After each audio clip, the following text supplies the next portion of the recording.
you're having girl problems, I feel bad for you, son. I got 99 problems, but a bitch ain't one. 99 problems, but a bitch ain't one. 99 problems, but a bitch ain't one. If you got some dough, 99 problems, but a bitch ain't one. He's my whole asshole. 99 problems, but a bitch ain't one. I got the Ralph Patrol on the Cat Patrol. Those that wanna make sure that my gas gets closed. The year's 94 and my trunk is raw. In my rear view is the motherfucking law. 99 problems, but a bitch ain't one. Bad for you, son. 99 problems, but a bitch ain't one. 99 problems, but a bitch ain't one. 99 problems, but a bitch ain't one.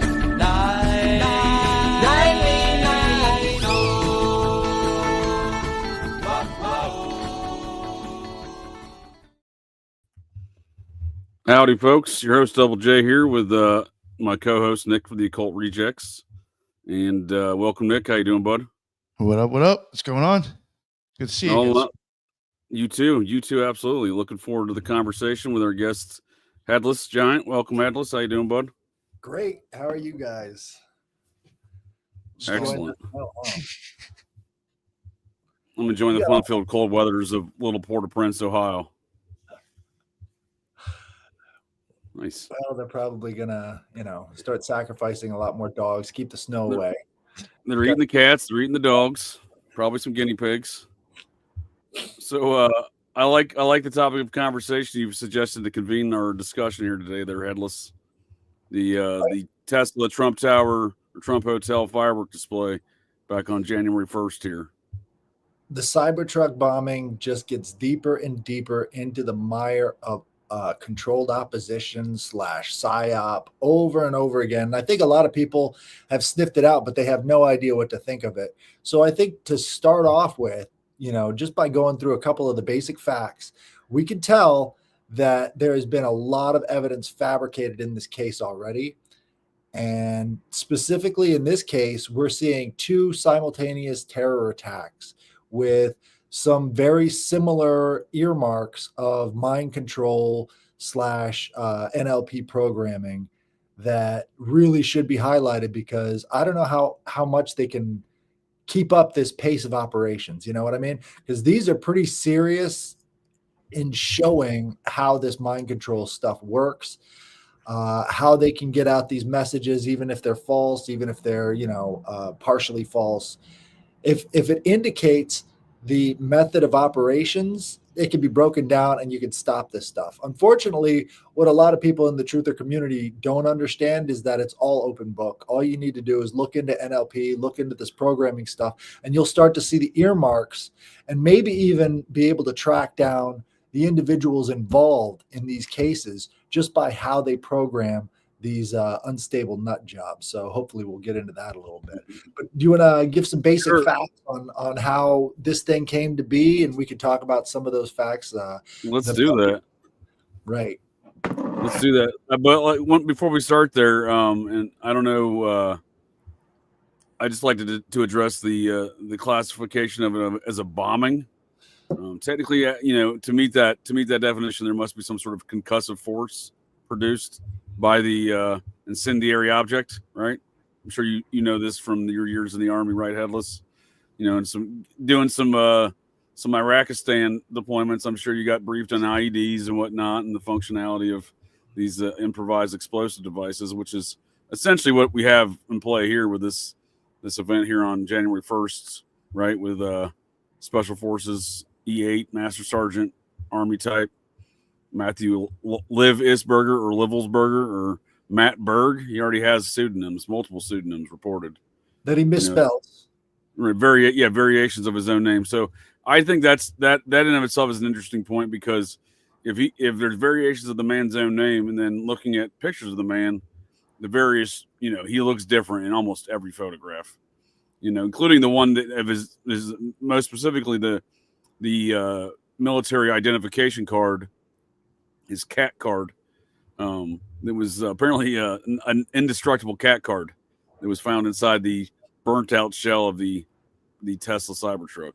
It was made so out I of like to call it more of a passport. What's that? The 9/11 passport? Yeah, it is the Yeah, 9/11 the same passport shit. situation for sure. And I look at it more of a fireworks display, right? Because that's really all that was achieved. Right. Right.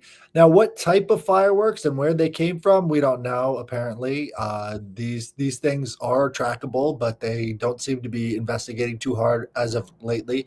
And I think the thing that really threw the whole process for a loop was when the mainstream media and all these big, mainstream outlets came out with this paper that he had in the truck with him, this letter that they quote, but they never show, and that they never give the complete documentation of. And then as soon as this guy, Sean Ryan, came out with this email that one of his friends had gotten, that paper went away. And I think they're trying to scrub the evidence of it ever existing, because if you think this cat card is indestructible, imagine how much more indestructible this paper letter would be that they found on him. So I need to get myself fireproof jacket made out of the paper from Matthew Livelsberger or whatever, because apparently he has some really strong paper. So let's get that moving here, people. So Yeah, I mean, the whole story of that seems pretty ridiculous that he would have that. I mean, this dude's got an interesting background, though. I mean, again, he the comment in regards to faking his own death. I mean, one way I think this could be looked at is competing. Not just one team, one psyop, but competing psyops, right? Psyop on psyop versus, intel agency versus intel agency. And again, I think it's strange that you see the Navy intel dude, Sean Ryan, and that versus the two Army intel dudes, the guy releasing the email and then the guy allegedly in the truck, right? Again, this is a special force. This dude was born and bred to be a special forces guy. He went to Norwich University in Vermont, northern Vermont. It's a prestigious military academy. So basically, if you're going there, you're it's not, this is like, it's not like quite West Point, but I mean, it's a private academy. It's well known to produce military officers. So you're definitely setting yourself apart by going to that academy. And he graduated at the top of his class. So this is a dude who was obviously, again, very very intelligent, highly skilled fella, and then he was trained to make bombs, right? And then instead of making a bomb, he filled up. And again, the outside the fireworks, the only thing that seemed to be in the back of that vehicle was nothing that was, again, it produced no concussive force. It was just flammable stuff and fireworks. So all that's going to do is fuel. It's fuel, right? Now, if you are making IED, you want to kind of get some solid fuels and not camp fuels, because all they do is burst open and spin around. Exactly. Yeah. And it's just going to cause the fireworks to burn quicker, right? That the fire to spread to ignite all the fireworks. But that's all it's going to do. There's no boom. There's no, there's no projectiles, right? You can make a mortar out of the situation or whatever. I don't want to start giving instructions on how to make that a deadly situation, but obviously he's trained to do so, right? And he clearly didn't do that. The windows didn't even break out.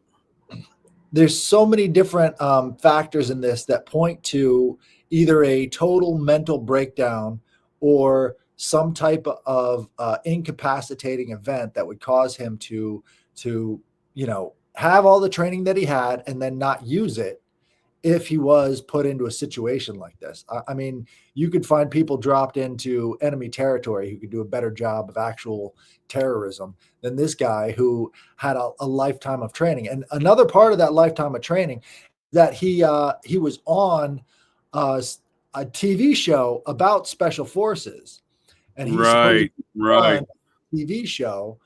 So he's got the physical capabilities of doing all this stuff, and yet we're not seeing too much of that play out. Impressive, right? Right. I mean, he was not only on that TV show, he was along there with Tim Kennedy, right? Who's this popular Joe Rogan guest and commentator, right? Kind of a interwebs personality, if you will, on social media. I don't know what else he does. I think he's an MMA fighter, maybe former MMA fighter. Anyhow, Tim Kennedy's, being a special forces guy, former special forces guy himself, put out a message on Twixter the day of the incident and the day of the fireworks display, and he said, "Does anyone know this guy?" Right? Tim Kennedy asked if anyone knew the guy's name, seen the picture, said, "Does anyone know this guy?" Yeah, Tim, you do. You were on a fucking History Channel TV show with him. This is what I'm talking about the psyop on psyop stuff. So you have a guy who's not only like clearly knows the guy, but knows the guy clearly. I mean, how many TV shows did Tim Kennedy participate in as a green beret, right? I'm guessing that's the only one. I mean, maybe he did some afterwards. I don't know, but like, it's pretty memorable who you competed on in a reality show as a Green Beret, right? Like, oh, who is this dude? Like, get out of town. He's obviously bullshitting. That's the irony of this whole situation, is that you had a lot of these special forces support groups saying, this is why we need to keep an eye on each other. Bitch, you knew who he was. You knew what he was all about. You were part of this whole thing. Don't give me that shit. Well, here's the other thing. There's at the initial onset of reporting, it was not clear that he was on leave, but they later adapted the story that he was on leave from Germany. So, like, you know, I don't know. I find it very odd that, like, no one knew where this dude was. They were like, they were kind of pretending that. But, well, yeah, he was on leave. They knew exactly where he was. He has to, sign out, sign in, and do all sorts of other shit, right?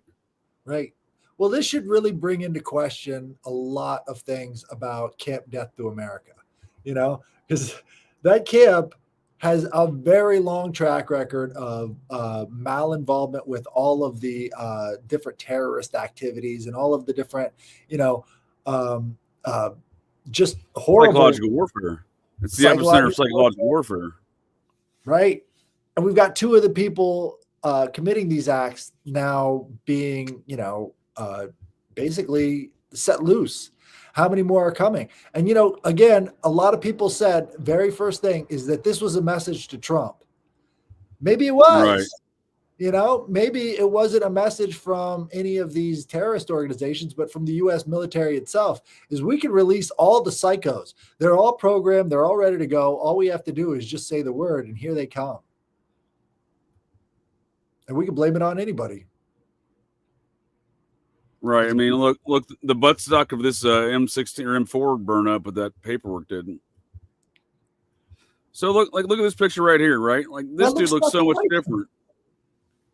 What's that? It looks nothing like that cat card. Right. That's what I'm saying. Then look at that picture right there, right? And then let's look at this cat card. Because this cat card, they look like two different persons. So that picture right there that they just showed with him in the backpack, that photograph that was released with that brunette, that was his ex-wife. So it was released that was a 10-year-old photograph, right? So you mean to tell me that this is Matthew Libbesberger in 2014, but this is Matthew Libbesberger in 2024 when this cat card's issued? I'm not buying any aspect of that story. The hair replacement therapies have gotten so much better in those 10 years. He's also got he's got a whole new facial structure though.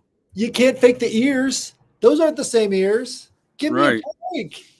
Right. These aren't the same people. It's like, if you were to tell me this dude was 10 years older than the other guy, maybe I'd believe it. But this is supposed to be 10 years younger than the cat card. Unbelievable. But so they don't give you the context, though, right? They don't give you the context of these details, right? They just show you a bunch of images, right? So, maybe you can folks just write them off. I'm assuming folks just write them off in their head like, oh, well, that's probably him in a younger picture. But then when you put the details in chronological order here and just look at it, you know what I mean? That there's no way. I'm not buying that this dude right here is 10 years younger than this version of dude. That's what I'm saying. Like, I'm not even convinced, dude. I'm saying there's probably a dude with that name. I'm just saying, like, I'm not convinced dude's dead, by any means. Again, like, I don't know what's going on, but like, I'm not even convinced these are the same people in these pictures by any stretch of the imagination. They look like a totally different facial structure there.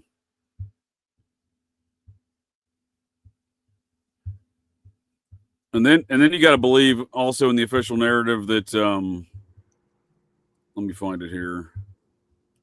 The dude had no idea where he's going, right? So part of the story is that he, initially I think they were inferring that it was on remote control or whatever, autopilot, which according to this map would make sense because for some reason he went to Las Vegas, New Mexico first, as if he put in the wrong address. Because this is not the quickest route to Las Vegas from Denver, Colorado. Well, in some ways, you could say that the email sheds a little bit more light on it, because he says, if I don't get to my decision point in New Mexico, or was it New Mexico or Mexico? I'm not I sure. think it's Mexico. I think he was going to Mexico. Right. And so you kind of let's look though. Changing that. So I have a lot of problems with this. I have a lot of problems with some of this information that was, Mexico right here. Yeah. In case I do not make it to my decision point, we're on to the Mexican border. I'm sending this now. So, I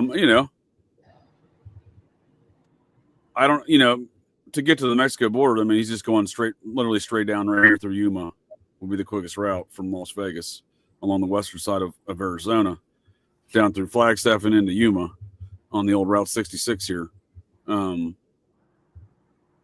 Not Flagstaff, Lake Havasu, down the western side through Lake Havasu onto Yuma. Anyhow, none of this map makes any sense with this narrative, right? But it paints a creative picture for folks to put in their minds, and they're like, oh man, this guy went through some efforts. Look where he went. Well, again, it doesn't make any sense relative to the details if you lay out the details versus this. Yeah, I mean, this has Smith Munnak stuff going on all over their Grateful Dogs. That's a good comment. Absolutely.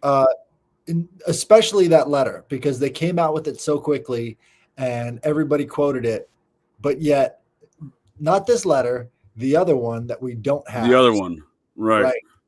So that other letter, it was talking about how we don't have strong leadership in this country, and we don't have X, Y, and Z. We need to have better, stronger foreign policy, whatever. And then in this other one, he's talking about war crimes that the U.S. committed. And so he references specifically in that email this incident that happened in Nimruz province in Afghanistan, which he claims resulted in civilian casualties, including women and children. He alleged that the operation was covered up by the U.S. authorities, including the administration and DEA. So there was an incident that happened in Nimruz province. They say only like 18 or 19 people died, but he's making it out to be a much bigger incident that was covered up. So if that is the case, and he was part of it, this is kind of what made the original story of that indestructible paper letter go away, is the fact that he starts naming off these redacted names at the bottom here. And so when he names off those redacted names, and Sean Ryan went to the FBI about it, they said, you cannot list these people. They are actually operators that are active duty right now in very important places. So that's the only reason why this took precedent over the other one, is because it was really embarrassing for them to have these people exposed instead of this fanciful letter that came out originally. So you've got, you can bet your bottom dollar that that original letter just was totally bullshit and made up. Nothing about I found a screenshot of it. I can't find it. So I don't know. Yeah, I don't. But again, so I don't know what variations of these letters were out. The one I saw were like this. They were like, I think they claimed to find him on his iPhone, right? But that's why these are printed. I don't know. But again, you can't find any of these right now. I can't even find these right here. This is a screenshot I'm showing you off of Reddit. This is not, it's a screenshot of a post on Twixter. So it has been basically memory hold, it seems. Right. Because it was fabricated. And so if we know that they're fabricating this stuff and they're trying to get people to, understand one thing, and then we've got a competing narrative that comes out through the Sean Ryan show, and you can see how originally they had this debunker on Twix talking about how Sean Ryan is totally undependable. He's totally unreliable. He's had other people on his show that have done these things, and he's just going really hard at him. The classic physiognomy of this fat, slobby loser who is the debunker. He gets out there in front of it and he starts making allegations at Sean. And then what happens is the FBI confirms that, we can't talk about some of the details in this email, which confirms it as being, partially or more real than whatever narrative was coming out before. So let's just say that you are in a position to expose information that the U.S. government has. They've already got 5 or 6 people lined up ready to impugn your credibility before you right there with it. And that's something That's a good point. I mean, anytime someone's going to come out with legitimate information, there would be a effort to delegitimize that person's character, for sure. And they could have any kind of information fed to them within a second. And then you've got to deal with something that happened when you were 10 years old, you know? So Right. they don't give a shit. They'll try and discredit you any way they can, or discredit the person that you're feeding the information to, as long as it makes, you know, the US government look marginally better than anything you've got to say. And so these debunkers. Sure. Well, there's always that for sure. But let me ask you a couple of your opinion here, Headless. Pardon me, on some of this email stuff. So yeah, just on there. I got a question here about the black Ford Mustang, or I got at least what people are reporting on that. I'll show you in a second. But like, what about this? You see all these some of the things I've noticed, and some of the other criticisms I've seen about this. Is you see the little red lines underneath the misspelled words or the abbreviations, right? For spell check. What happened is, I think the guy talked about how immediately after he read this, he tried to get rid of it because he didn't want to have anything to do with the VBIED. So he had to get it back from whatever trash bin or whatever he threw it into with the whole, you know, email situation. He didn't want any part of this, and so he responded to him. Get some help, dude. You're fucked up. That's what he says on the Sean Ryan show. Sure. And so what he did was he copy pasted it from whatever original source it was. And so it was on a notepad. So you did have all these little squiggly lines because it was copy pasted. But it's showing it from his email though. See what I'm saying? Like it's so like right. This like even his own name has got the same squiggly lines. That's what I'm saying. Like to me, I look at this as I understand what you're saying. I understand that's what this guy's claimed. But to me, it just seems like bullshit. Because like, you know, like if I were to go into my own email and like look at stuff again, yeah, copy and paste this, right? That's what I'm saying. Like, but he copied and pasted from his own email. Why would you do that, right? Right. Well, I think, you know, his explanation was, you know, I didn't want to have anything to do with it. He was talking about a terrorist act, and so I wanted to get rid of it. So I don't know, you know, why he would need to copy and paste it from his trash bin, but that's right. This doesn't make a lot of sense, right? And so, you know, that's sort of the explanation he went into on the show, but you know, still, it doesn't make a whole lot of sense. He could have just screen grabbed it or whatever, but he didn't need to put through a new document. Yeah, well, just I mean, especially when you're looking for validity, to people to trust you and to do something like that, it just seems, I don't know, seems questionable. So I mean, they black out, they redact, you know, Livisberger's email as well, despite having his other personal contact information in here, and the guy being dead. So it's odd that they would do that as well too. I find that to be odd. Right. Not the only redaction here that I find odd though, but you also see this cursor right here, right? Right. Which is again, is not something you would normally see. I mean, if he's copying, pasting, and then taking a screenshot of his notepad, again, these are all very odd things to do, in my opinion. Absolutely. But so this redacted area, is it right here or right here? One of these lines is supposedly redacted, right? And Sean Ryan later released this post here on Twixter, claiming that he redacted out these grid coordinates. And the grid coordinates he redacted out goes to Area 51. Right. But every single one of these incomplete or hanging chads represents sort of a signature, right? And so what you're looking at is all the little flaws in whatever this operation was that adds up to somebody's making these poor decisions. And in a lot of ways, I think that the Sean Ryan show guys would have a much more legitimate claim as to making innocent mistakes versus the mainstream guys who come out with a letter that is just totally fabricated and totally full. Oh, sure. And I'm not saying Sean Ryan's not a useful idiot in the process, but it just seems like too on the nose psyopy to have have grid coordinates on there as the email states. These grid coordinates that lead to Area 51 Groom Lake are explained as the operations center for the anti-gravitic propulsion systems, or the gravitic propulsion systems that the U.S. has, right? So that's already been the legend of that area, right? Like that's not new information, is what I'm saying. Like it just seems very convenient, right? And then to the point here with this car, he says first off, I'm not under duress or hostile influence or control. And to confirm he's under duress, he offers information.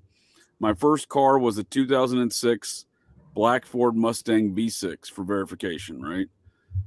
I have not done this, but apparently folks have pulled his vehicles, and his first car was not a 2000. He had a 1998 Mustang, right here. See, so that already doesn't make sense either, right? That he's offering up verification details, which that would make sense to do that, but then you don't offer incorrect details in that position. Right. But what I think is also providing a little bit more signature information is just how confused this guy is. You know, he's talking about gravitics, he's talking about these drones, he's talking about all this stuff. Sure. Maybe he's just in a haze. And it's just like these details are coming out. You know, you see some military jargon in there, but you also, you know, it doesn't really fit. You know, so he's talking about the if you go back to that email, he's talking about units that I don't think have any kind of basis in reality, right?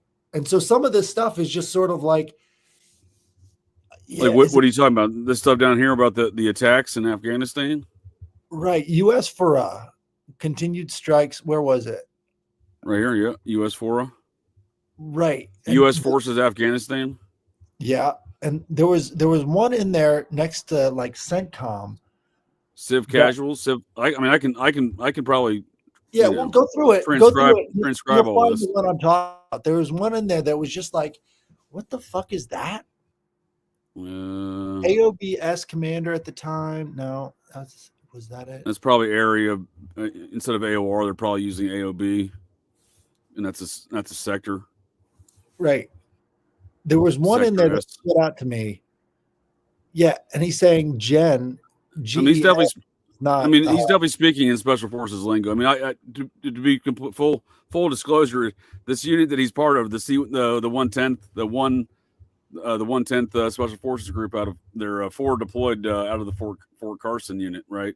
This is a unit that's always in Germany. My previous corporate defense business I was working with, I did business with this unit. So, I mean, I speak these guys' lingo. That's what I'm saying. Like, I see all the lingo in here. I mean, it makes sense to me what they're, I mean, I don't know. That's what I'm saying. I don't know if there's any validity to these statements about these attacks, but like, I mean, he sounds like he does know what he's talking about in this paragraph to me.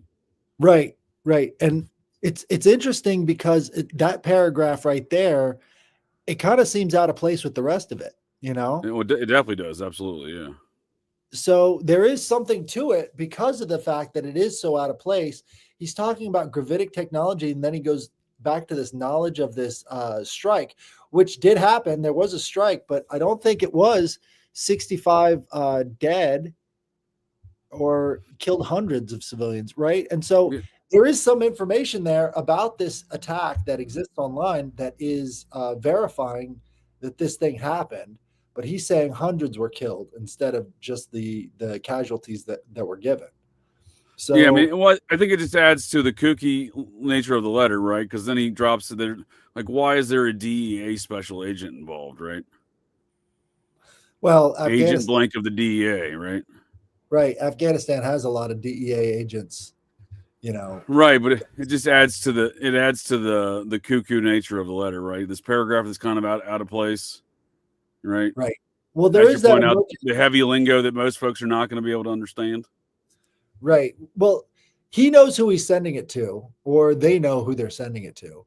So as soon as you start listing off all these things, it's going to activate something in the military brain. You know. Sure. And let me get to this comment real quick here, though, before we interrupt you real quick, Headless. So, in regards to these charging stops, that's a great question. And this video right here is the only thing we're offered for that. And this allegedly was a charging in Las Vegas. So and notice how you can't see the dude's face in any of this either. Ever. Yeah. Yeah. So you get a little bit of side picture, but he's keeping out of view of that camera very specifically. Intentionally, right? And again, to speak to the manufactured psyop nature of all this. Why is the only video offered actually from, Las Vegas? Why is there not charging video from any of these other stops, right? who has a handy dandy headlight for whenever they charge the vehicle? You know, I mean, that seems pretty convenient too, because that's in the perfect spot to obscure the details of a person's face. You know? Sure. I just think, I mean, if he's making all these stops, right, I would like to see some amount of evidence, something, right, to support these claims. So, you know, it's a great tale. It's a fanciful narrative. I just, when you start putting all this stuff, you know, chronological order, the pictures, the narrative and the emails, the folks involved, etc. This, I mean, like, it just reeks to me of a circumstance. Like, you know, it seems like the conspiracy culture has been awaiting Project Blue Beam or some sort of fake alien stuff. Like, this has got, to me, this is like the perfect example of those kind of activities. Like, it's Right. checking all the boxes for me, right? Right. In regards to what I would expect along those lines. Again, even down to the nature of who is this guy, right? You got this picture of the guy, right? Then you got the cat card picture of the guy. Then you got, this is another one with the ex-wife, right? That's the ex-wife. This is New York Post attributes it to Facebook, right? He looks, again, like a different dude. Yeah. Yeah, every time. And you got the same thing with Luigi. You know, Luigi's looking like a different guy in every one of these pictures, and there's very little continuity between the different Luigis and the different eyebrows, the different ears, and all the rest of that stuff. I mean, look at dude's eyes. They like point up here, right? They like point in an upward fashion, right? Right. Versus Well, this is from the same time frame with the same lady. Now they're pointing down on the corners. That's what I'm saying. Like, they just seem like there's so many issues with this dude's existence. And then, oh, this one, I forgot about this one. This is one of my favorite pictures. This guy right here, the real fat one. Wow. Right? Yeah. I heard from somebody on Twitter that this guy probably killed himself because he had to charge the Tesla 8 times to get to where he was going. Okay. Well, wasn't the new narrative that he was going to run it off the Grand Canyon, but changed his mind at the last minute? I don't know, man. It just seems like this guy was living in as much of a haze as all of the evidence surrounding him. You know, whoever it was had no sort of focus. Like, you see all this stuff about gravitics, but you don't see the same type of military detail or the same type of jargon around that, when supposedly he's got some sort of interaction with it. So yeah, that's a good point, because he does claim at the bottom here he's got TSSCI, so top secret compartmentalized with UAP and USAP access. So he's inferring that he has unidentified aerial phenomenon. And I don't undersea aerial phenomenon, I guess, is the USAP access. So he's claiming as an intelligence SF, because he's an E8, so he's serving in a no longer in a combat role, but as a support function within, their unit. So he's doing it sounds like he's doing the intel stuff, according to his statements here from the 2019 incident, right? Where he's saying, I worked with General Miller's IO staff. He was the intelligence officer for the general's personal staff, right? So he was the intel guy. He was the S2 guy, right? So it sounds like that's what he's got. He's inferring that he has these access programs on his top secret clearance. He's got the need to know on these programs, right? But yeah, he doesn't speak with the same knowledge of these programs, does he? No, he doesn't. And I think that sort of lends credence to a little bit of the idea that when the government wants somebody to go nuts, what they start doing is feeding them a bunch of UFO nonsense. There was that case of the guy who was outside of a military base, and he was filming all of these, unidentified objects. And then one of the CIA assets that was sent to investigate starts saying, I think you're right. I think these could be UFOs. You need to keep doing this stuff. Do you remember that guy's name? Paul Benowitz? Paul Benowitz. There's Paul Benowitz fingerprints all over this guy. Because if he thinks that all this is real, maybe he is getting fed a bunch of this information from his higher ups, but maybe he's being fed that information as a way of Alice in Wonderlanding him into doing something like this. Sure. Yeah, no, Paul Benowitz was the patsy there that the Air Force OSI guys out of Kirtland Air Force Base in New Mexico were they were programming him to I mean, they were so successful in implanting some of these quote unquote alien ideas into culture, into society and conspiracy culture, that they still exist today. These things Right. these things were going on in the early '80s with Paul Benowitz, but they still exist today. And despite being obviously shown to be originated as part of disinformation programs, etc. Hell, Netflix has even done a documentary on it, Mirage Men, starring the AFOSI guy Richard Doty, who was the primary contact with Paul Benowitz. And for people who don't know, the Alice in Wonderland technique is where you use confusion and then an anchor point, right? Right. And so what it says is the Alice in Wonderland technique, known as confusion technique, is used to disorient and confuse individuals to the point where they are likely to reveal information, right? So this Alice in Wonderland technique, taken directly from, the sicko who wrote Alice in Wonderland, is Charles the idea Dodson. that, yeah, you can sort of program people into believing a certain thing through confusion and anchoring. Because once you've got them confused, the mind naturally gravitates towards an anchoring sort of idea. So if they are Alice in Wonderlanding this guy into being this crazy psycho, he is definitely walking around and driving around in a complete fugue state. He has, no idea what's real and what's not. And if you add enough emotional trauma on top of that, you can get him to do something like this, but he's not going to do it to the full capacity of his abilities. Because again, he is confused and in this fugue state. So that would make sense when you're talking about the explosives in the vehicle. That would make sense when talking about these rambling emails that don't make a lot of sense. And all the rest of this stuff is he could be targeted with the type of information that would cause your brain to break, which is not something outside the realm of possibility, especially in the times we're living in. Maybe that's the most powerful form of mind control, is confusion. Sure. Sometimes I wonder when we're looking at scenes like that. Now, you make some good points there for sure. I mean, that's certainly, this dude does, if he did carry this out, he did seem to be in some sort of mind controlled haze, if you will, because even look at the scene. I mean, he achieved nothing, right?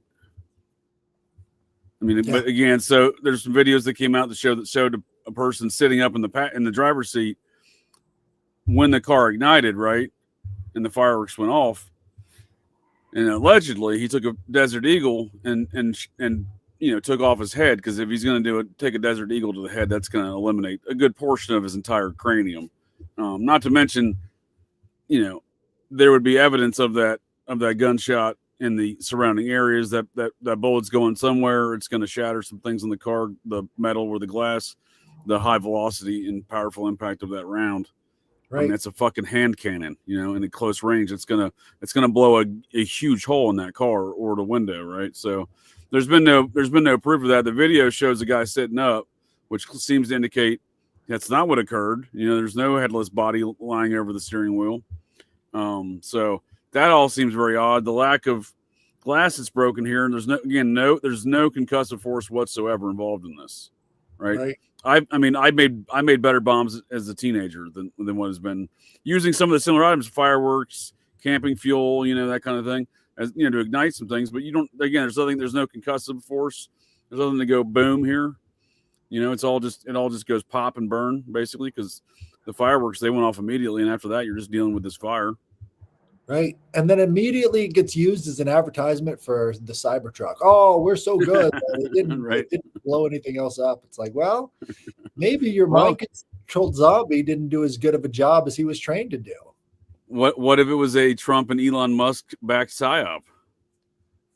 Right? So they're going to use a Trump property, right? They're going to use a Tesla vehicle, and they're going to promote it afterwards. You know what I mean? Like, I'm just saying, if they plan to psyop versus that's what I'm saying. These are all we're living in very psyopy times. And they use Peter Thiel's voice to skull technology to make him do it. There you go. Right. So these are all possibilities, but it was very sloppy. And I think the sloppiness leads people to finding these fingerprints and making a pretty good claim about where it's coming from, because that's what we need to be doing. And unfortunately, far too many people are involved in fanciful thinking themselves to actually get clear-headed enough to actually track these fingerprints. And if you start looking into stuff like Alice in Wonderland technique, you're going to find a very short list of people who can do that. And once you've got that short list, you can start pursuing those leads. But at this point, I don't know if we have the discipline or the, wherewithal to actually follow through on that, because I don't know where to start. I know that there are some institutes that do this. There's a South American institute that is basically the continuation of MK Ultra that is, actively involved in this kind of stuff. Do we know if any of those South American operators are operating at this time period in the United States? I'd say it's a pretty good shot. I think every intelligence agency is operating here in the United States. You know what I mean? Ours, theirs, in betweens. Absolutely. Man, we got a lot of comments. The hotbed area. That's what I think. There's a lot of people running. What's that, Nick? I kind of agree with you. I think it's like a hotbed of testing. Yeah. I think countries that we're involved with, if you look at it, even in the past, we Russia, Japan, and Germany, at some moments we switch scientists that do sick shit to get the information that they've gotten from doing the sick shit in a different country. It just seems like it's just ongoing experiments done on people. I look at it the same way that I look at the globalists, as Alex Jones, Bill Hicks would say. I look at their perspective of America the same way I look at corporate, especially corporate fast foods perspective of America. American fast food companies. So they use various cities as test beds for activities, right? Or for restaurants like Columbus, Ohio for the East Coast, Kansas City for the Midwest, I think San Diego for the West Coast, I believe. So these are the markets that they use as test beds. So, I view, so there you go. So there's numerous locations that they use these things for. So I view these kind of psyop things is on a more of a global scale, that if they can succeed in America, they can succeed anywhere. Right. This could be a big advertisement for something we don't even understand. They could I suspect it is. Contract out these services, and they got to show some proof of work here. And maybe that's one of the big goals of the Trump administration, is to get as many of these operators out there making these kind of NATO Gladio style, lone gunmen as possible. And if you look at the California fires, what do we see? We see a bunch of these people getting caught lighting them all over the place. And why wouldn't that be necessarily related to mind control? What would cause somebody to try and burn down all these neighborhoods for seemingly no reason? Communism. They hate America. They hate America. Mind control. There's that too. You pay a guy a couple of $100 and he goes around and puts gasoline in the sewers and starts lighting fires. I can get you one for $5 within an hour. I guarantee it. May not be American, but we got a lot of non-Americans in here for a reason right now, right? Right. That's the whole point, is now you've got a lot of people who are willing to do these things for not a lot of money. Exactly.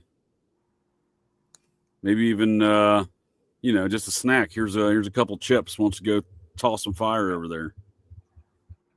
Throw this Molotov. We got a lot of homeless out there. Oh shit! I think he froze. He froze. They got him. What a surprise! The gremlins came back again.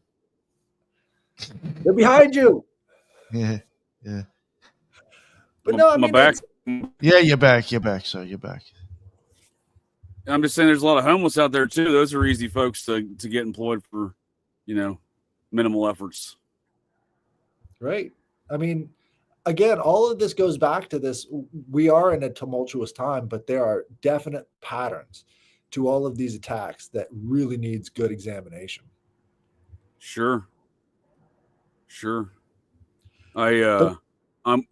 I'm willing to believe that a lot of these, especially with the stuff out in California, that's what I'm saying. There's so much stuff going on right now. There's so many competing factions, I think, in these kind of during these eras of a power struggle, especially which is clearly what's been going on in America. Various factions that are aging and losing power, from the Dianne Feinsteins to the Nancy Pelosi's to the Chuck Schumers to the Joe Bidens. Joe Biden's been in a powerful, position to make decisions for and make a lot of folks money off the taxpayer, money for the last 50 years, right? Almost 60 years. No, 50 years. I forgot how old I was. Because he came into office as a senator in Delaware in in the mid 70s. So, he's making. That's what I'm saying. So just the way I look at it, it's like looking at Western history and the sort of the change of command, right? Between different factions, which is what a lot of the wars were there. For a couple hundred years there, and in England and the UK regions preceding the early onset of America.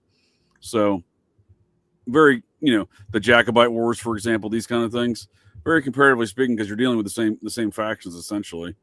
It just seems to me that when there's these change of powers and change of commands, if you will, within power structures, it does create a pretty large vacuum of power, while the one side is losing power and the other side's gaining power. And I think that's what when their power is waning, with the folks of again this old very anti-American attitudes from a lot of these folks, the Pelosi's, the Schumers, the Bidens, the Feinsteins. So, and there's nothing to do with Democrats, Republicans. To me, it's just their attitudes and their decisions are very anti-American. Again, look at California as far as their politics go. Nothing, Feinstein and Pelosi set the standards. I mean, Newsom's Pelosi's nephew, right? Through marriage, I believe through marriage. There, I believe he's, his mom, I believe, is a Pelosi, if I'm not mistaken. I believe that's how that works. I believe his mom is the sister of Nancy's husband, I believe. Anyhow, and they're all wrapped up in the Gettys, as far as financial things go there in California. So it's all kind of one political team and structure, regardless of the character, be it Feinstein or, any of these characters out there in California. But look at this. Look at the. He was a Shabbos Goy. So he was one of the Nancy's father. Yeah, Nancy's father was a Shabbos Goy. He would go around and do all of the chores for Jewish families on the Sabbath so that they wouldn't have to. So he was literally a Shabbos Goy, which is not even being derogatory at this point, but that's I mean, if you're talking about a mind control slave, what better example of it than a Shabbos Goy? This is the guy you pay a couple of bucks to do all of your housework for you on your sacred day. There's your mind control slave right there. That's the whole idea, right? You want to have as many of these Shabbos Goy doing your dirty work as possible. Sure. But I mean, look at the decisions these folks have made around these fires. I mean, they emptied out millions of gallons of water from reservoirs to ensure that no one could put out these fires. And now they're claiming like, well, we got to shut down the power lines so they didn't create more fires. So they had to shut down the pumps. Well, the pumps run, didn't matter. There was no water. And that Getty is now gone. So all of that evidence is pretty well taken care of. And the Philosophical Society's gone, apparently. If you got to get rid of it quick. The Theosophical Society and the Philosophical Research Society, the PRS, which was mainly P. Hall's library there as well. Right there in kind of the end of Hollywood, beginning of Pasadena there. Right. And that's really a root source for a lot of the Hollywood occultism right there. Sure. Oh, absolutely. Big time. Those were huge occult centers. Kenneth Anger used to famously hang out at the PRS until, in his later years before he died here, a couple years ago. Well, that's a good comment there, Mercy Choke. Karen Bass, the new mayor of LA. Yeah. I didn't realize she was a member of a communist organization, but I'm not surprised because, again, it's not by any means an accident that she was over in Africa, right? So, it just seems like anytime there's these big incidents, the people who should be making the calls, the folks in authority, they're checked out. They're out of town, right? Like, they're conveniently somewhere. Like, why the hell would the mayor of LA need to go to Ghana, right? I mean, it's something that the American, politics has been doing, invading these other political structures, right? But so I understand that aspect. I'm just saying there's no reasonable excuse for her to be in Ghana. If she's the elected mayor of Los Angeles, you know what I mean? Makes no sense. We have a State Department for those kind of activities in the U.S. government, right? Well, you were talking about this Tim guy who was the Tim Kennedy. Tim Kennedy. But Yep. also, you mentioned that the guy who was presenting the information on Sean Ryan's show, he lived down the street from Berg a couple of times, and he is, claiming not to have any sort of contact with him. Yeah, So, Shoemaker, right? And so the Shoemaker I think guy, Shoemate, I think is his name. Hold on. Shoemade, Sam Shoemate, I think SOSHOMATE. No, SHOEMATE. he is neck deep in a lot of different Shoemate. nonprofit organizations. So his organizations were helping out in North Carolina, which I don't know if you guys paid attention to that. They had he's got a ministry. Yeah. Yeah. Yep. And so, he had a ton of these special forces guys who were down there doing helicopter runs and everything else, getting supplies to them.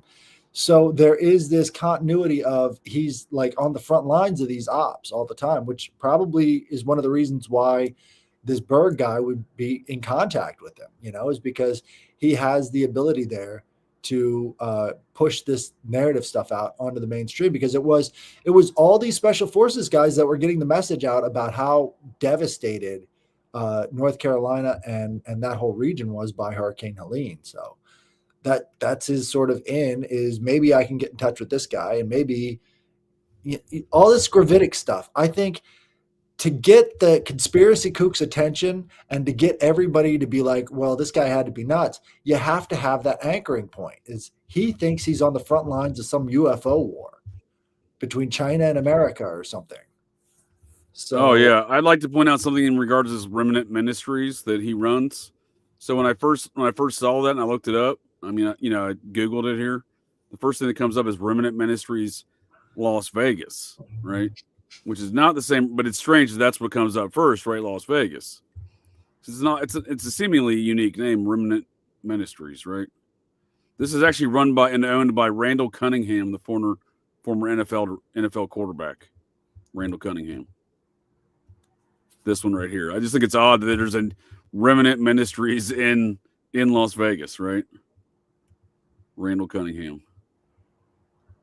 Not really, that it necessarily means anything. It's just such an, this guy runs Remnant Ministries. That the incident occurred there in Las Vegas. that's who he could have been looking for. Who knows, right? I mean, he could have been on the way there.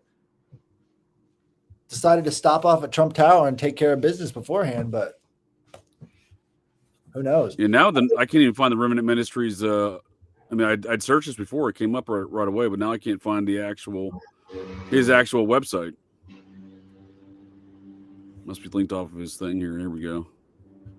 Yeah, he's out of Texas. But yeah, you can see the military dogs right there. I mean, it almost has the air of like a Blackwater, Blackwater operation with a Christian label to it, right? Right. And I'm not saying any of this is bad. They did help. Look at all these organizations that he's associated with. Where's that? Max Choice? What's that about? Association for the Recovery of Children. That sounds like some Tim Ballard stuff. Yep. That's another big issue there too, is this Tim Ballard character seems to be like this archetype for a lot of these special forces operators. It's like they all sort of view themselves being this sort of Tim Ballard type guy. And you look into his nothing good. That's what this Vax Choice seems to be doing too, right? Look at this. Her fight against trafficking, right? Where are you seeing that at? This is Vax Choice. Oh, my bad. Hold on. There we go. Boom. Forgot to share it.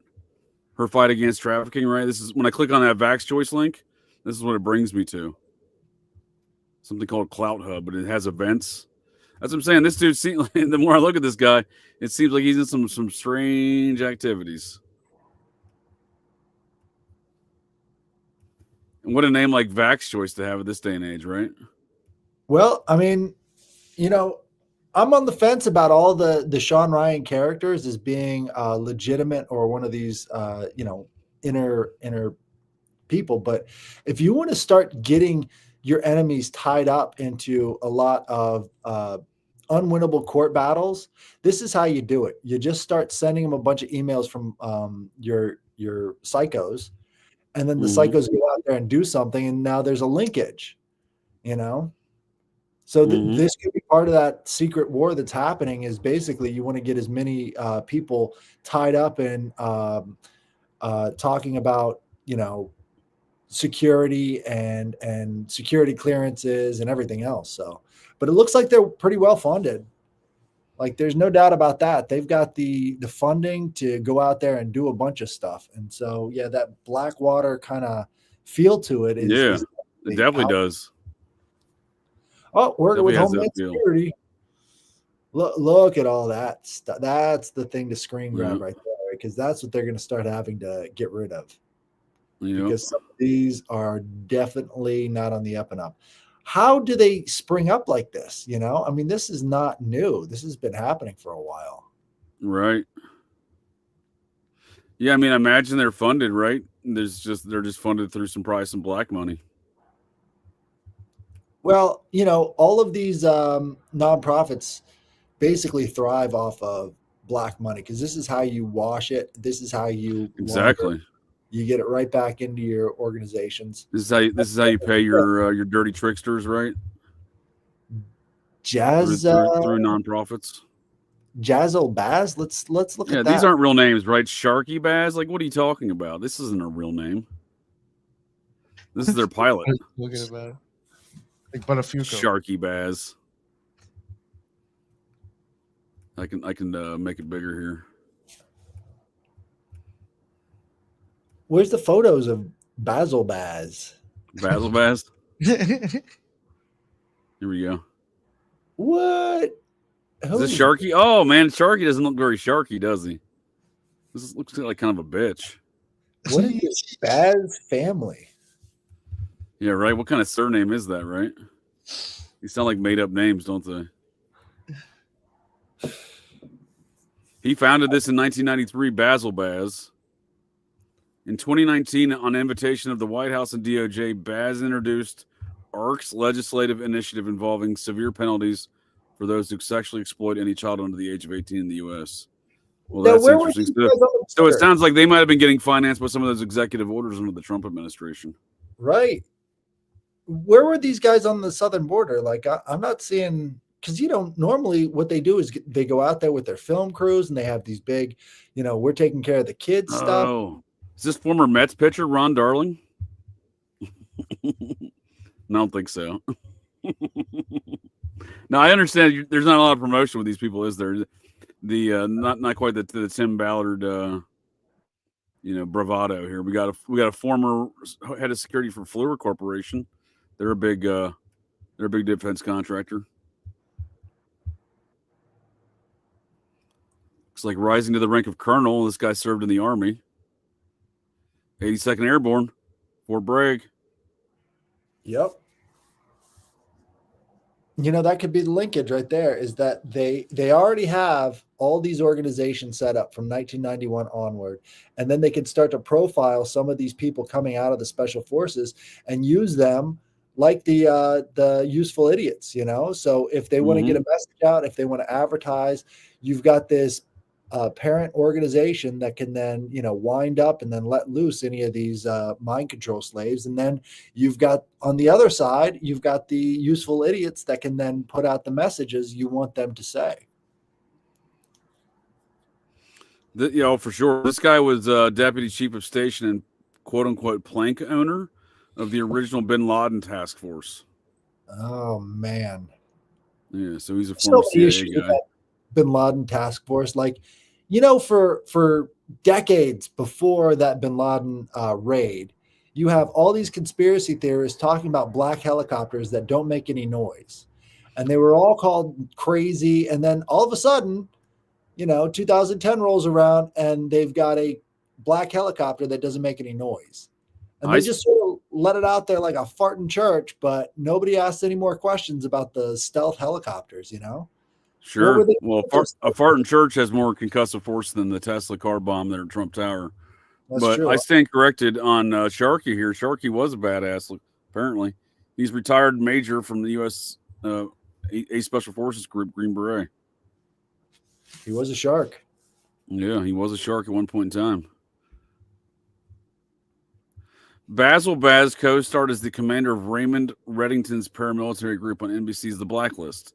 Well, there's some of your promotion. Then he does Hollywood stuff, right? And that would make Basil sense why you've got these competing interests right now, because both sides are being fed bad information, and you want it that way. You want to keep the bad information flowing in all directions, just to keep everybody off the scent. The first thing everybody's interested in whenever one of these events happens is, what was the motivation for the shooter, instead of what's the evidence on the scene for what happened. The very first thing everybody goes to is, what's the motivation, instead of what's the actual evidence? What are we seeing on the ground? Sure. Yeah, that's really what I'm concerned about. This whole situation is the disparity between the actual evidence and these narratives that are being spun. I mean, that's the clear indicator to me. There's multiple factions competing against each other in numerous psyop on psyop environment. I don't think it's just two either. I think it's numerous. But it seems pretty evident when you see all this disparity with the narratives being published and the actual scene. Again, the actual scene being a fireworks display, right? Not an actual bombing, right? Like, again, you can set off some M80s and blow out these windows probably at the Trump Tower, right? He had the Husker do's and the Husker don'ts of Joe Dirt in the back of that Tesla truck, right? He didn't have he didn't even have the good stuff back there, right? He had the black snakes and the sparklers. Right. And who knows? Maybe it was being remotely driven, but at some point, if they were actually interested, you could find the video footage. And we are at an incredible advantage in this age of technology and information to find this stuff. But it seems like the people who grab all the information up have no interest whatsoever in solving these crimes. No. Nice. Basil on the blacklist. Yep. I'm just going through catching up. I totally agree with you. I'm catching up here on some of these comments. Whistling bungholes. Yeah, I mean, again, you can go through you can do a lot of things to cause some sort of damage here. It just seems like there was a lot of efforts to take in here not to create damage. He went with the snakes and sparklers instead of the oh man, I can't even say it. The whistling bungholes. Whistling bungholes. Well, I wasn't going to say that, but there's another one, that pretty famous firework that's not allowed to be said. Not a lot of. Oh, okay. Well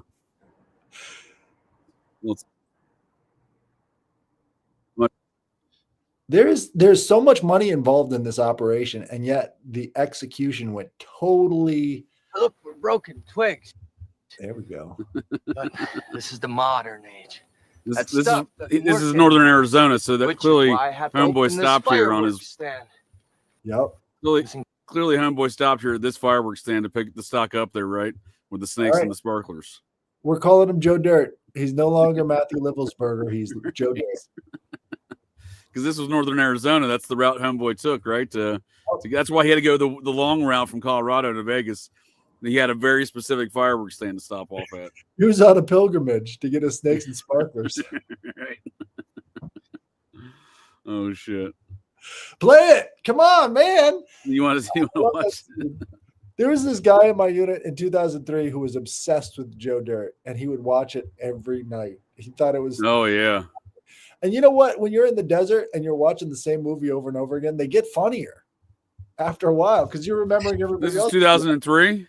Yeah.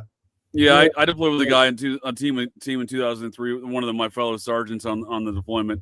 He was obsessed with Joe Dirt. He quoted it every day. No shit. Oh yeah. Oh yeah. Every like literally, I don't think he watched it every night or something. I don't know. Like this is back in the era of the the single tiny 3-inch screen and the DVD and portable DVD player. Yeah, we had a Puerto Rican who was our fuel guy. And so he was obsessed with the movie Joe Dirt because he thought, this is the funny American thing. And everybody would watch it with him, and he would give us all haircuts and stuff. He was a good guy. But yeah, Joe Dirt. Fuck, I funny. forget his name though. That's hilarious. You had somebody else obsessed with Joe Dirt. Maybe Joe Dirt is one of Staff Sergeant John Romali. He was a big dumb animal. I mean, we were good friends, but he was a big dumb animal. You know, big dude, real big dude. Just kind of, you know, almost like so big he's clumsy kind of character. You know, right. Not the guy you want on like a you know close quarters combat stack or something like that. You know what I mean? He's gonna trip and fall over you, but you know, wasn't a dumb guy. Just you know, he's a character for sure. Maybe Joe Dirt is a mind control movie, and we just haven't been paying attention to the symbols in it. Right. There is, you know the kind, but the dude quoted like everything from that movie because I'd say something to him. We were the same rank, you know what I mean? But like, you know, I'd say something to him, and he'd be like, "Oh, what are you saying to me? Is this queer? Is this queer?" Like, you know, like hitting his biceps, you know, like I'm like, come on, I can't even have a conversation with you, man. You're just everything you respond with is Joe Dirt, which made it even better. So yeah, maybe Joe Dirt. It did have incest, right? It did have stabbing people in the eye with a soldering iron. You know, it had Kid Rock. Kid Rock. Yeah. He's a big mind control dummy, dude. I mean, have you ever listened to his interviews on Joe? You know, Joe Rogan. He's just so dumb. No, like, I've never listened to him. Such an idiot, dude. Have you ever seen his house? No. He built a replica White House there on a hill in Nashville. What a moron. I can see why him and Trump get along because they both have like he's got gold toilets and shit in there like Trump does, you know. Got my 24 karat toilet. We're living in a very complex web of Joe Dirt references that we just don't even see on a daily basis. Shit. And it's terrorism. I mean, I assume that, well, LA is still burning, but I assume there's going to be continued kind of communist attacks on America, if you will, anti-American factions, lefty factions that have banded together in an effort to destroy America from within and from without. But I mean, again, I think there's competing factions amongst all these things and as a result, none of these plans go off as planned, so to speak. I think so. Like we're looking at we're analyzing the aftermath of this Las Vegas fireworks display, but who knows what it was really meant to do, right? The problem I have with the leftist narrative about them starting the fires in LA is where the fires are happening. These are not the areas of Orange County where you could actually take out some of your competition, take out some of the funding for some of that political faction. This is in the heart of leftist territory. Like these should be the ones that they would be protecting.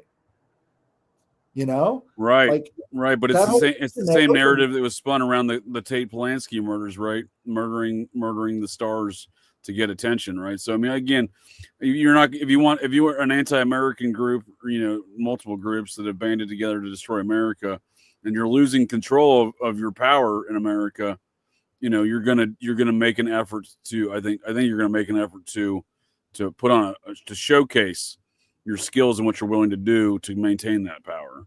So we see it being reported as such, but internally to this power struggle, they're saying, when Obama and Trump were laughing the other day at Jimmy Carter's, funeral, I think it was a lot of, fuck you, buddy, fuck you, buddy, back and forth, right? You know what I mean? Because within these factions, I think that is the response, and that, it's a show of force, right? It's not like any combat situation. Right. But, that's the thing, though. They could just as easily go into Orange County and take that whole area out, but they didn't do it, Wouldn't get as much attention. You don't have James Woods crying on CNN. You don't have Mel Gibson going on Joe Rogan saying he's been relieved of all of his responsibilities and belongings. That's true. I just, you get a bunch of spoiled conservative rich kids losing their fucking cars and and what, things like that, right? Like there's a ton of liberals that got hit, I mean, that area is mostly liberals, and that area has mostly Hollywood too. Yeah. Hollywood executives and big time players within the Democratic Party that now have to move out of LA because they're not going to be collecting any of this insurance. Well, I guess they are, because Joe Biden said that he's guaranteeing 100% reimbursement to all the people who are affected there. Yeah. About he has that power, but it's cute. Well, yeah, but he didn't say that about North Carolina. He's not helping those people, right. Very obviously. You know, Well, Hunter lost his house. He's got to say that about Hunter, right? Hunter's Malibu home went up in smoke. Oh, poor And not from crack. But see, that's what makes me think it could be a more right-wing attack, is because it really did hit at the heart of that liberal elite structure. Is these fires coming out? The executives and the people who fund this, limousine liberal type organization. Sure, it certainly could be, but I think a lot of that stuff was probably there's a lot of stuff that's getting evidence of which is now gone, right? Right. But that's not a liberal thing either, because Lord knows all these conservatives really love to bang kids as well. So, right. Well, it's a Hollywood thing, right? I mean, it's that area thing, right? And it's not just about banging kids, I don't think necessarily either, but I mean, just there's a general amount of evidence that probably that exists in some of these homes that, again, who knows what these people are doing, amongst them in their groups. We can infer all we want, but it seems to be nefarious shit, right? Like, when you see a lot of these characters moving, these Hollywood types in recent months moving out of there, before basically now all of Hollywood's being destroyed. It's just like, I don't know. It could be a right wing attack, sure. I mean, it's certainly not out of the realm of possibilities. NATO windups. I mean, if you're going to have this consolidation on the right, which is taking place all over the world, you've got to destabilize your opposition. And doing these attacks, using this fire to destabilize the left, seems a little bit more likely to me than if it's, the left doing it to themselves. Especially, look, everybody sees how embarrassing it is for this mayor. She was out of town. So if you're going to strike, the best time to do it would be, hey, let's make them all look incompetent and weak and everything else. If you're sending that message, she's out of town. Yeah, but they already do that themselves too. Right. Again, emptying out water reservoirs and pretending like, you're new and you don't know what to do. I mean, these aren't really excuses that are really going to go very far with anyone using their brain. Right. And I can't tell you how many DEI posts I've seen about the fire department out there in LA that too. Yeah, that's a good point. So to me, it seems like this global consolidation of right-wing power, because it's happening in Central America, it's happening in South America, it's happening in Europe. All of these, basically, it looks like the Cold War NATO operations, because that's what they love to do. They love to implant right-wing dictators into places and have those people go to war against any leftist opposition. Sure. Why not Hollywood? Sure. And they don't know what they're doing either. So it's not like you're going to get competent responses. These people have never been competent. So it's the perfect avenue to strike, I don't know. Yeah, I just think there's long before the current age of Hollywood, I think there's a lot of Nazi origins to a lot of that area of Los Angeles, specifically in the hills. A lot of Nazis moved there. They had an entire Nazi city built in one of the canyons there, a self-sustaining city with water and power. That was back in the 30s. So, right. I think what I'm saying is a lot of the stuff's getting hit is a lot of that old school left. Again, still largely lefty political positions of these people. But nonetheless, I still think largely what's going on with a lot of that stuff is the same stuff that's been going on: money scams within the state, and then folks that hate America, because it goes into the money scams, because you really got to hate America to fleece the federal government for $9 billion on fires she could have maintained in the first place. Right. Which is what they did that's what Trump and Newsom got into it with each other when Trump was in office in his first administration. Now you've got the fleecing the federal government.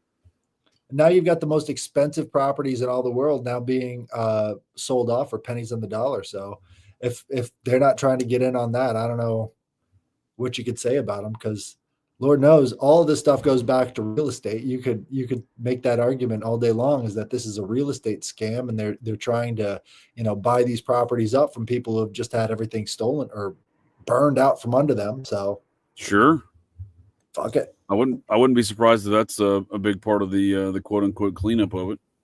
Lahaina, same way. They just want to get native population displaced, because that's been the most profitable venture in all of human history, is displace the native population. Yeah.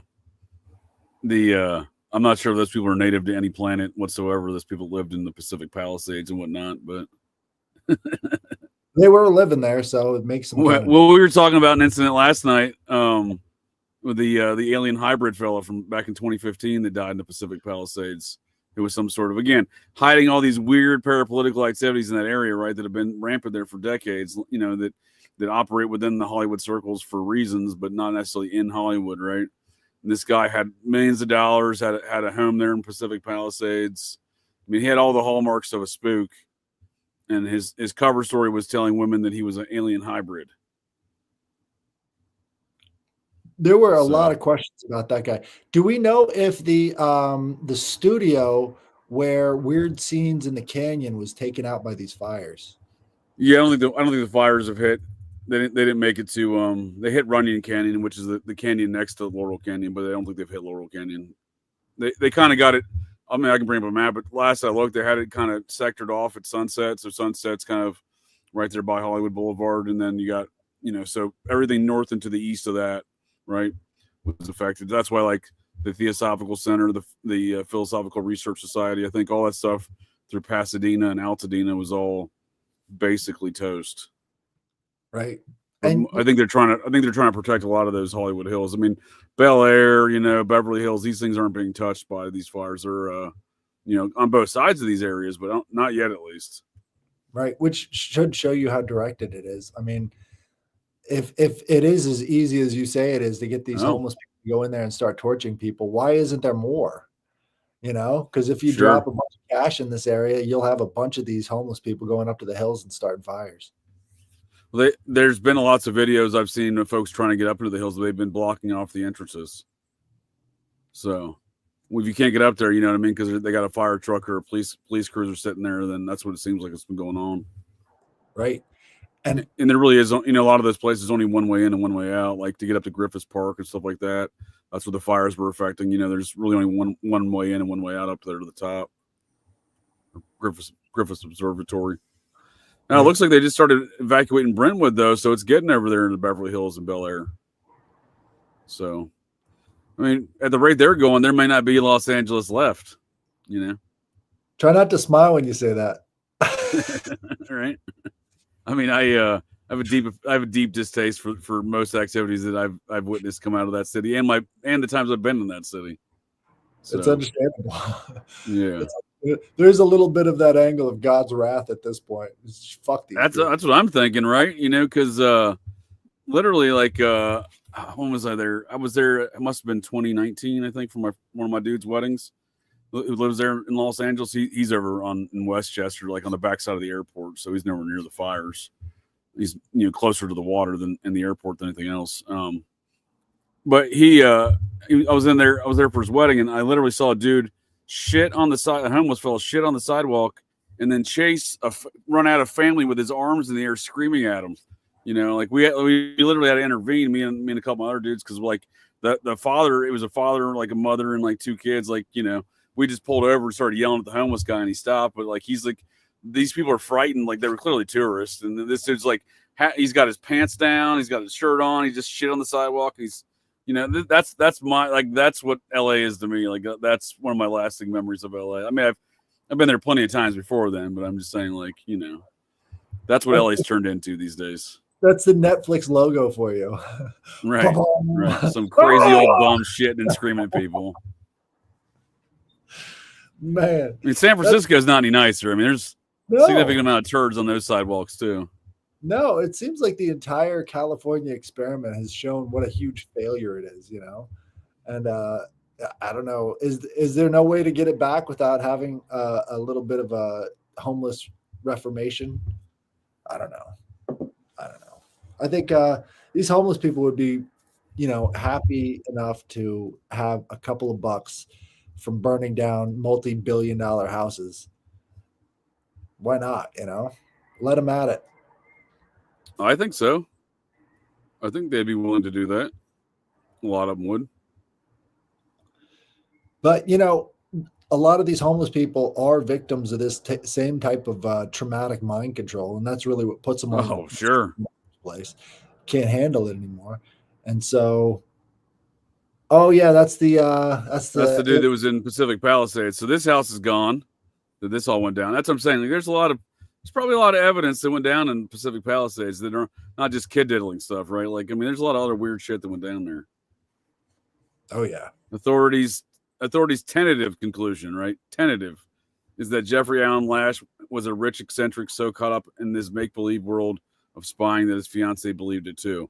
I mean, okay, and this dude was sitting on cash, like millions of dollars cash, millions of dollars in guns, hundreds of thousands of rounds, right? No explanation for why he even owned the property in a swanky Pacific Palisades. But they're like, yeah, our tentative conclusion, meaning, yeah, this dude's definitely a spook. We can't ask it or answer any more questions.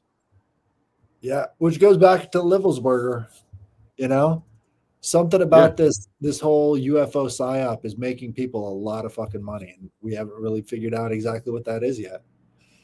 But he was a spook. I mean, he's a Green Beret, so I mean, if you're looking for somebody to, there's always Hollywood tales of Green Berets or other spooks, or military spooks, faking their deaths and missions and stuff like that. And I just think that can't be ruled out in this environment for sure.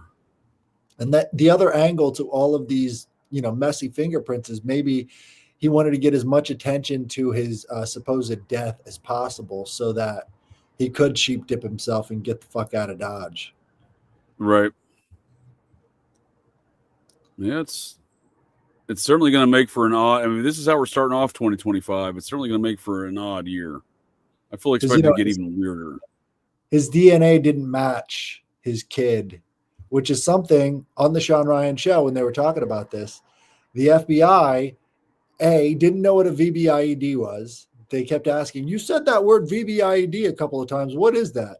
This is what the FBI agent said to Sean. Right. Are you kidding me?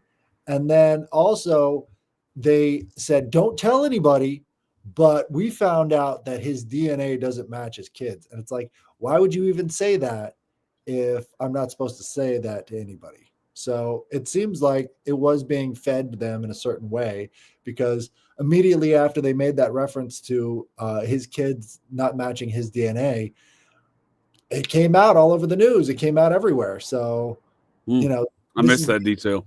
Yeah, this is being fed in by a lot of different angles. And so what the FBI is thinking, well, at least from what his comment was, is that this guy did it because he wasn't really the father of this kid. But at the same time, it's like, well, he could be sheep dipping himself, and that was not him at all. So, pick one. Right. I think there's definitely a lot of different possibilities that could be going on here. Maybe he offered a homeless guy a bag of chips to get into his Tesla. He might have, dude. Get me down the road a bit, Pick up a homeless guy, send him right down to the Trump Tower, end of story. It could easily go down that way. You never really know. The one thing I refuse to do is listen to military intelligence operatives and pretend like they don't have an agenda, right? The Sean Ryans, the Sam Shoemates, even the Matthew Liffesberger, right? Even, you know what I mean? Like, because I don't know. There's not an aspect of this story that doesn't reek of some sort of psyop. So even if it is, he's involved in it, he's not involved in it, he's set up in it, like, there's a couple different ways that can play, obviously ways it can play out, but yeah, I mean, to me, I just, it's a fireworks display until proven otherwise. You know what I mean? Like, I'm not even really willing to entertain dead bodies concerning the evidence that's been released, right? The story that he shot himself, then the video image later showing he did not shoot himself prior to the igniting of the fuel and the fireworks. Right. Well, they said he would be slumped over, but not if it was a staged scene. You could have shot him, 3 miles down the road.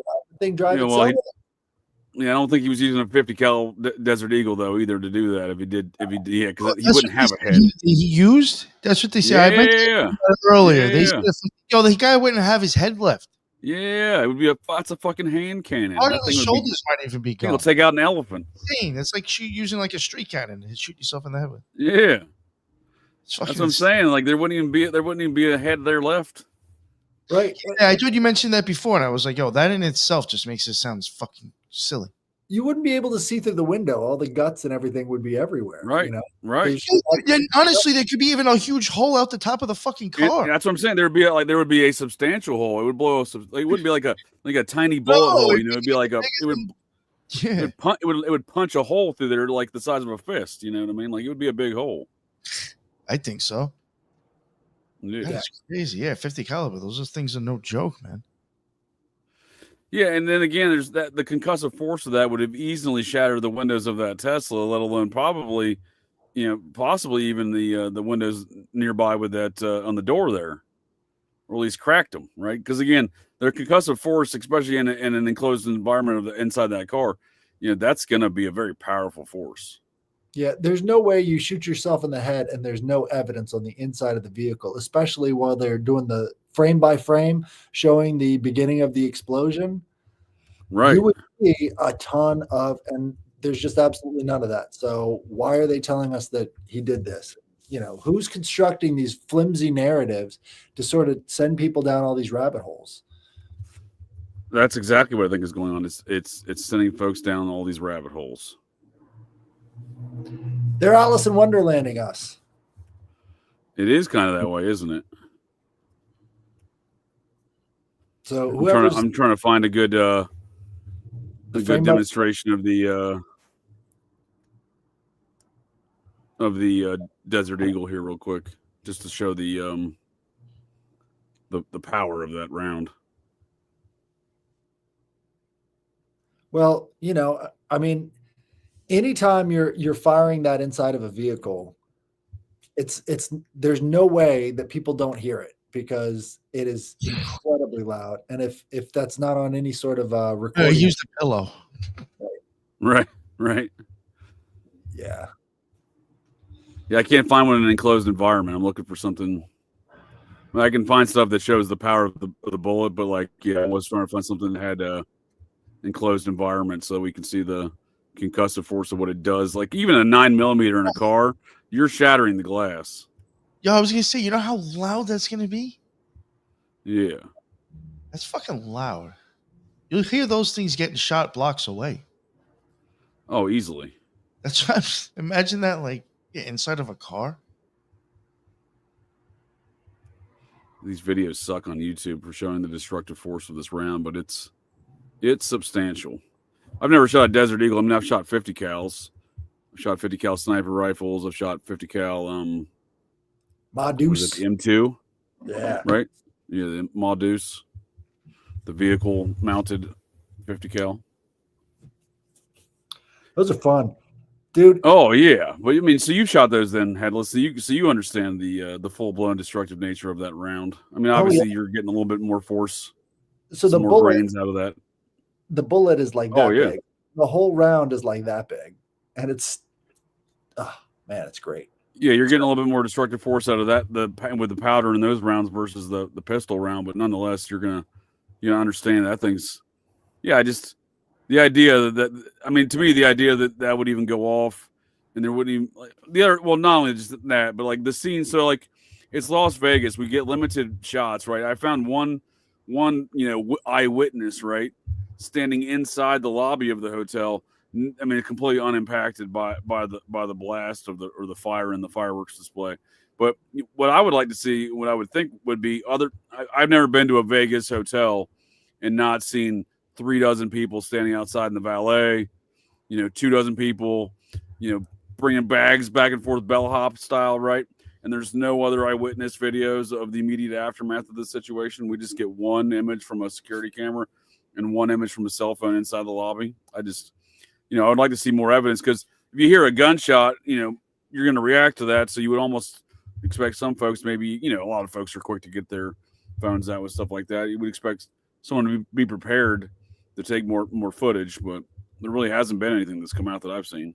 The first indications I saw was that 7 people were injured. Where are those people? And they've sort of dropped flat since. So it's did you just make up those casualty numbers? Is that something else that's an operating procedure, is just to make up casualty numbers because you can? I think so, yeah. Seems that way. Yeah, that whole carport area was completely empty. And judging by I don't know exactly what time it was, but judging by the the time, it shouldn't have been empty.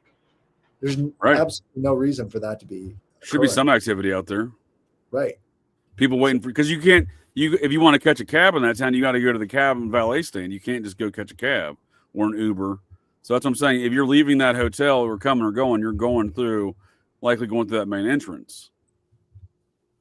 And this is after the time when Trump has just won the election. So I assume his properties are going to be way more valued and way more interesting to people because of that. So taking pictures out in front, doing all sorts of stuff. That's definitely been going on, especially at Trump Tower there in Manhattan, for sure. I've seen a lot of those videos. Another missing piece is the fact that we haven't seen any of the traffic footage. So the traffic cams all over Las Vegas would be able to track this guy everywhere he went. And yet there's none of that. It's just sort of all the footage starts after he's stopped and there's no movement going on and there's no activity around him. So it does seem like a staged environment. Yeah, and for all we know, that was filmed. Like that was a whole orchestrated film scene, like a Hollywood movie. Right. That's the impression I get. Yeah, I can't rule that out either. What was it like there on ground that day? Was that even the scene there? You know what I mean? Right. These could all be, foregone conclusions that we haven't examined yet. For sure.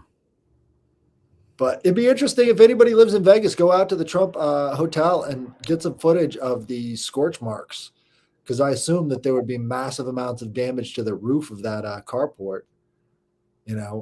Figuring out exactly what happened would be right. You like to think there's some sort of evidence of the event, right? Right. Get something, people. We have to have some independent verification here, because that's one of the things that I found about all of these events is there is no independent verification. It all comes from institutions. It all comes from well-connected people, and nobody else is doing anything about it because can't be bothered. I got bills to pay. I got a job. I got a life. I'm not going to go out there and look for myself. That's what we need. That's the only thing that can really disrupt this factory information. No, for sure. Well, gents, you got any closing comments? This is a good time to wrap up the conversation. I think it's been a pretty productive one here. A lot of folks in the chat seem to enjoy it. Appreciate both of your all's times here. Nick, you got any closing comments here before we let Headless with some closing statements? No, I'm good. Go check out the Occult Rejects. Nice. Thanks. It was cool listening. I mean, I'll be totally honest with you, because I've been so busy with other stuff and other topics. I knew of these things happening, but I haven't looked into them. So anything I hear is all news to me about these, really. I know with me, if I start scrolling and get stuck into this shit, I won't get done other stuff, because I will go down these rabbit holes. Right. For sure. No, I'm the same way. I appreciate Headless bringing a lot more details and stuff that I didn't even get to see, because I didn't look that deep into it. Because again, I'm just on its surface level. I'm not willing to believe these military intelligence folks that are doing some sort of altruistic activities by releasing this information. Right. I think if people want to know more, just check out that Sean Ryan episode. In that episode, you could see whether or not you believe him or not. But it seems like if he's anything, he's just a useful idiot in this whole situation. He was sent the email so that he would read it on the air to his audience. I'm not getting the impression that he knew what was going on, but it could be different. So, look at it and determine that for yourself. If you find any evidence, let me know on Twitter. You can find me there or on Instagram. And that's about it. Yeah, and if I didn't do it already, I'm not sure that I did. I'll get your link, both your all's links in the info here on the show notes. All these people, we got all these commenters. Thanks for coming, people. Yeah, that was a lot. Right, appreciate it. Down there today, I was stuck in the chat. Keep up at times. Yeah. No, it's great to see. Glad to see folks enjoyed it. No, I enjoyed the conversation. I appreciate both of y'all. Oh, yeah. Thank you. All right. Well, on that note. Well, that's it. That's the show here, folks. So the next time you're out on the town, visiting your local watering holes, or perhaps just meandering around, and you hear the unmistakable sounds of metal clanking, and you spot signs of a disturbance, but check your six. Look in that garbage can, 'cause you never can tell. The GCDs may be loose in your town.